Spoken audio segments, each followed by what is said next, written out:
Baik, kita bersama untuk mengikuti segmen tazkirah kita mengenai mencari keberkatan hidup yang akan kita bincangkan secara menyeluruh agar menjadi panduan dalam kehidupan kita di dunia dan juga di akhirat, insya-Allah. Bila kita menyebut mengenai dengan topik ataupun tajuk akan kita bawakan ini, Atul, mencari keberkatan hidup ini, kadang-kadang orang lebih berfokus kepada pencarian rezeki. Tapi kadang-kadang kita ini terlalai ataupun terlepas pandang, ya. Sebetulnya ianya menyeluruh dalam lingkungan kehidupan kita ini sehari-hari. Pada detik dan waktu, kadang-kadang semuanya terkait dengan keberkatan kehidupan kita. Ini yang akan kita bincangkan dan juga minta bukan penjelasan tapi satu rumusan dan juga untuk pengetahuan kita bersama. Kita ini bersama Yang Mulia Ustaz Pangeran Haji Ridwan bin Pangeran Haji Badarudin. Assalamualaikum Ustaz. Waalaikumsalam warahmatullahi wabarakatuh. Ya, kita ucapkan selamat datang pada Yang Mulia Ustaz, ya. Terima kasih. Alhamdulillah. Terima kasih Ustaz, ya. Baik, untuk mukadimahnya saya serahkan kepada, mungkin ada pertanyaan daripada Atul mula-mula. Memang ada pertanyaan. Belum ada pertanyaan. Jadi sebagai mukadimahnya lah, ya. Ya, betul lah macam yang Ustaz, ya, bila mencari keberkatan hidup. Kita ni hanya terfikir fokus kepada rezeki, Ustaz. Ya. Jadi mungkin banyak lagi ni orang perkara-perkara, InsyaAllah, ya, yang akan Ustaz kongsikan bersama. Silakan. Terima kasih Daud dan Atul. Sama. Assalamualaikum warahmatullahi wabarakatuh. Bismillahirrahmanirrahim. Alhamdulillahirabbil alamin wassalatu wassalamu ala asyrafil anbiya'i wal mursalin sayyidina Muhammad wa ala alihi wa sahbihi ajma'in. A'udzubillahi minasyaitonir rajim. Bismillahirrahmanirrahim. Wa may yattaqillaha yaj'al lahu makhraja wa yarzuqhu min haitsu la yahtasib. Wa may yatawakkal 'ala Allah fa huwa hasbuh. Innallaha balighu amrihi. Qad ja'alallahu likulli syai'in qadra. Shadaqallahul azim. Terima kasih Daud dan Atul. Penonton muslimin dan muslimat yang dirahmati Allah. Alhamdulillah, syukur kehadirat Allah Subhanahu wa taala, dengan limpah kurnianya dapatlah kita ni bertemu lagi pada rancangan Rampai Pagi pada rancangan tazkirah yang bertajuk yang sudah disebutkan tadi, iaitu mencari keberkatan hidup. Daud dan Atul tadi biasa menyebut, orang pun banyak memperkatakan berkat, semua cakap berkat. Tapi adakah kita ni faham sebenarnya arti berkat ni? Dalam bahasa Arab, al-barakatu tazidul khair. Artinya berkat itu adalah menambah kebaikan. Artinya apa-apa yang kita ni lakukan, apa-apa yang kita ni dapat, kita ni perolehi itu, ia mendatangkan kebaikan kepada kita ni dan kepada orang lain, itu namanya berkat. Contoh saja, kita ni setiap kali melakukan sesuatu itu dengan bismillah. Dengan bismillah itu, setiap pekerjaan kita ni akan mendapat keberkatan. Rezeki yang kita ni terima, rezeki yang kita terima banyak. Lepas itu banyak, pastilah ada sesuatu yang mewajibkanlah kita ni, iaitu zakat. Dan di dalam banyak itu sekalipun, tani disuruh untuk banyak bersedekah.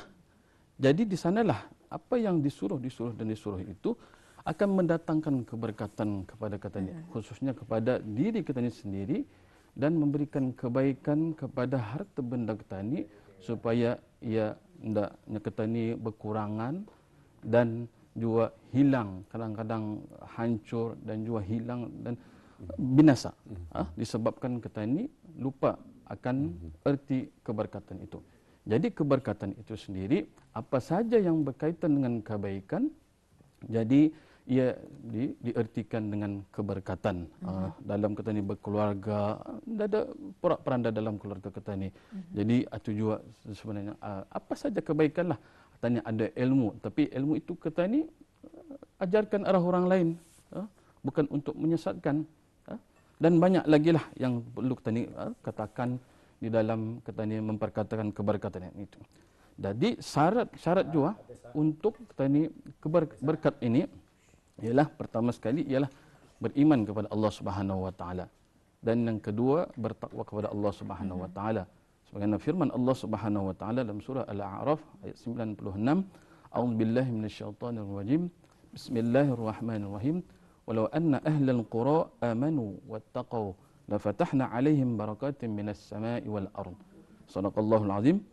Jika sekiranya sesungguhnya ahli qaryah, itu orang ataupun manusia yang ada di dalam negeri tersebut beriman dan bertakwa, nescaya Allah akan bukakan pintu kepada mereka itu berkat-berkatnya.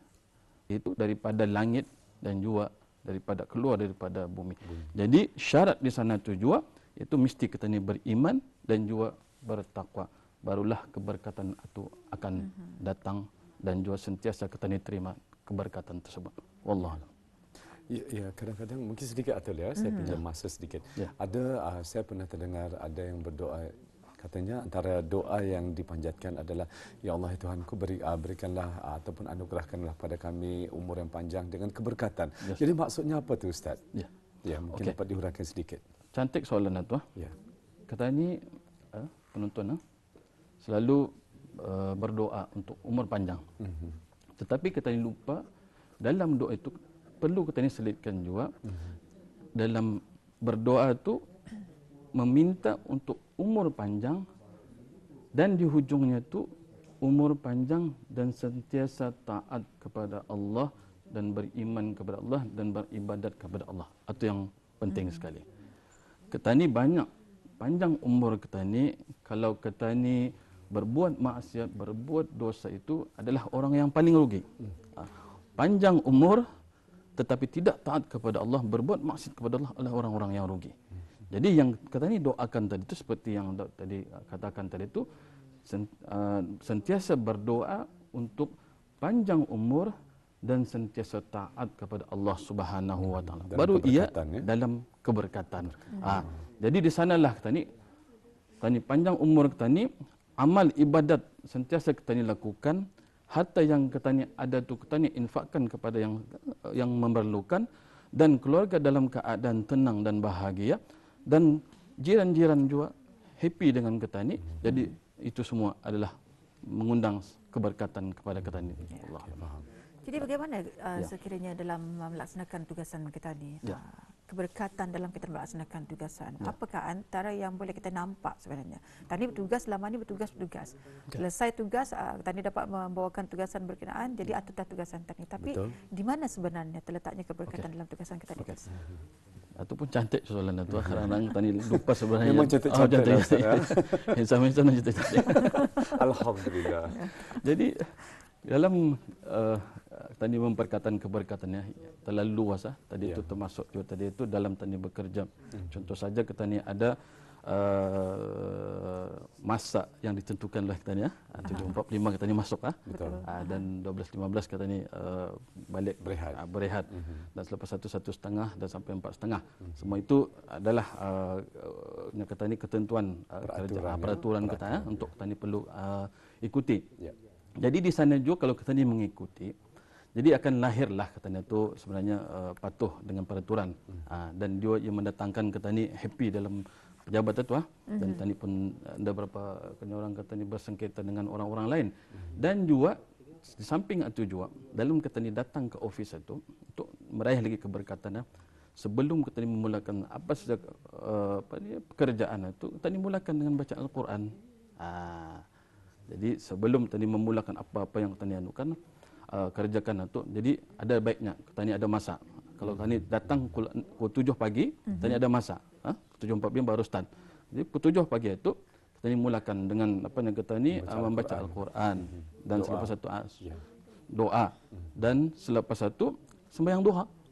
Kan ada semua itu boleh mendatangkan keberkatan. Bukan saja apa yang kita ni buat ini kita ni lakukan di rumah, malahan yang ditanyakan tadi itu kita ni boleh lakukan di pejabat. Dan juga ia boleh mengundang di sekeliling kita ni. Artinya kawan-kawan kita ni pun happy. Bagus itu ia datang awal dan selalu pergi ke surau dan selalu memulakan bacaan Al-Quran. Dan tidak cukup itu juga, kita ni bawa lagi kawan-kawan kita ni tu. Ataupun kalau tadi sebagai ketua, kita ni buat satu jadual, dan sebelum kita ni satu arahan yang kita ni orang bukan wajib, tapi supaya kita ni membiasakan anak-anak buah kita ni itu untuk membaca Al-Quran setiap pagi, dan juga tidak terkecuali untuk kita ni membiasakan untuk sembahyang duha sebelum kita ni melakukan pekerjaan. Dan di dalam pekerjaan tadi ini pun, kalau kita ni sudah rasa happy, ketani dengan kawan-kawan ketani pun kadang-kadang ada satu keberkatan yang kadang-kadang ketani tidak terfikir. Dalam ketani kesusahan ketani ada kawan. Kawan akan membantu ketani. Dalam ketani orang ketani kereta rosak apa tu. Dalam ketani kesempitan anak belum ambil apa semua tu. Jadi ada kawan. Jadi kalau ketani baik, ada kebaikan hanya kerana ketani sentiasa berbuat baik kepada kawan-kawan ketani, mustahil sekali kawan-kawan ketani itu tidak akan menolong ketani. Jadi di sana tu ketani melihat ada keberkatan itu, iaitu apa saja kebaikan yang ketani buat itu akan dibalas dengan kebaikan. Wallahu a'lam bishawab. Ya, alhamdulillah ya. Itu mengenai dengan tugasan ya, Ustaz. Bab keluarga. Bab keluarga. Ketani tahu dengan tanggungjawab ketani, rutin tugasan ketani, masa untuk bertugas awal bangun pagi dengan sembahyang subuh membawa orang bangunkan ahli keluarga, kemudian anak-anak sekolah bertugas dan sebagainya, masa itu memang terhad.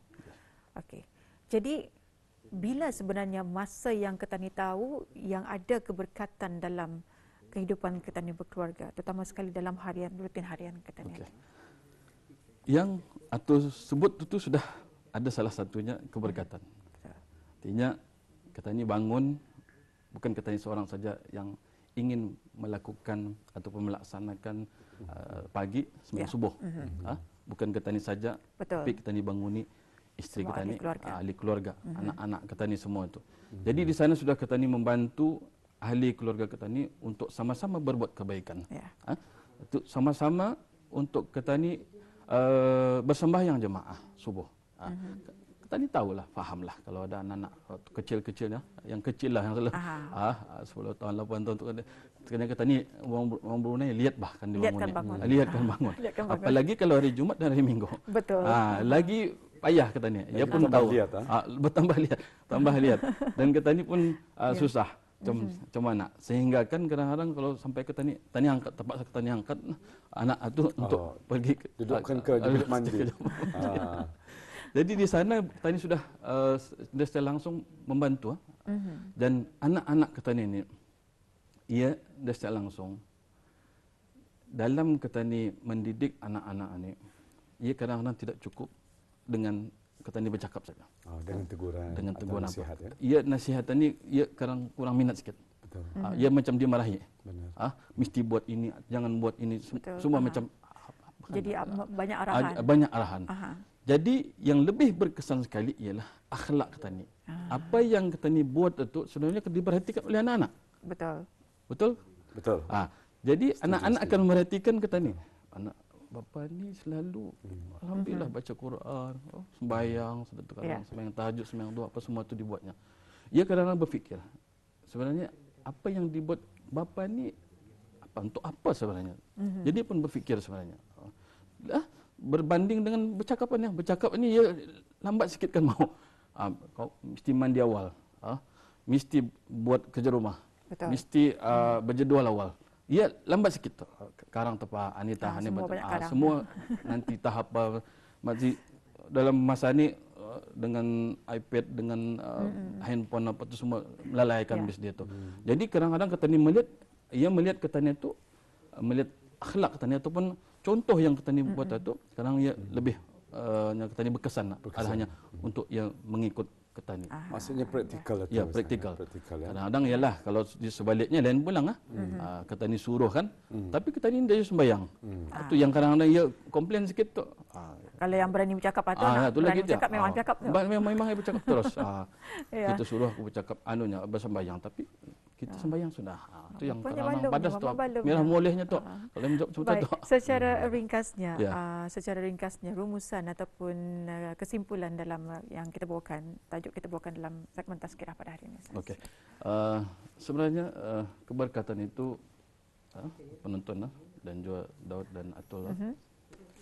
Kami fahami setiap yang boleh menambahkan kebaikan dari segi ketani berbuat baik, dengan dari segi menginfakkan semua itu, apa saja yang berkaitan dengan kebaikan, menambahkan kebaikan ketani, itulah digelarkan keberkatan. Jadi kalau hidup ini sentiasa ketani berbuat baik, dan harta yang ketani infakkan ataupun tani zakatkan, tani sedekahkan, semua itu tidak akan habis. Sekarang ini ambil hadis Nabi SAW daripada Abdurrahman bin Auf. Nabi sallallahu alaihi wasallam salasatun uqsim alaihinna. Jadi Nabi sallallahu alaihi wasallam bersumpah dengan 3 perkara. Mana qasamalun min sadaqah.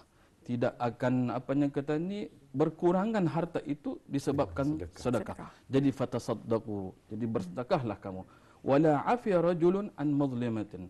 Dan tidaklah seseorang memaafkan orang lain yang berbuat kejahatan arahnya kecuali illa zadahullahu azzan, kecuali Allah akan memberikan kemuliaan kepadanya. Dan yang ketiga, wala fataha rajulun ala nafsih baban mas'alatin illa fatahallahu alaihi baban faqr. Jadi tidaklah seseorang lelaki itu menyelesaikan masalah orang lain kecuali Allah bukakan kepadanya pintu yang katanya terhindar daripada kefakiran. Jadi tiga-tiga ini menunjukkan salah satu juga keberkatan untuk hidup tadi bersedekah. Jadi ia tidak akan habis harta kita ini, dan kita ini memberi maaf kepada orang lain, insya-Allah Allah akan tinggikan kemuliaan kita ini. Dan yang ketiga ialah kita ini menyelesaikan masalah orang lain, insya-Allah kita ini akan terhindar daripada kefakiran. Wallahu a'lam. Terima kasih Ustaz di atas penjelasan yang telah kita kongsikan bersama sebagai ilmu. Jadi ada kesempatan kita jumpa lagi sekali lagi. Sampai pagi mengucapkan jutaan terima kasih Ustaz ya.